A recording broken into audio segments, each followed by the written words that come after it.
My wife notified me that she saw a snake go right in this drain the other day. Yeah, it's been a while, but I've always been meaning to do something, and now that I fixed the gutters over on the other side, you can check out that video. I've got some of these left over. I've modified this one a little bit to make that hole in the middle a little smaller,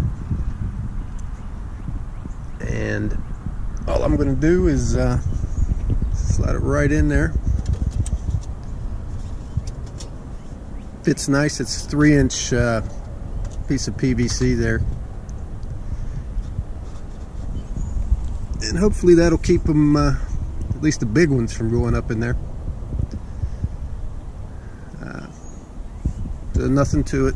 These are those little debris catchers you can get anywhere, but it fits inside that 3-inch PVC nicely. Anyway, not much else to it. Thanks for watching.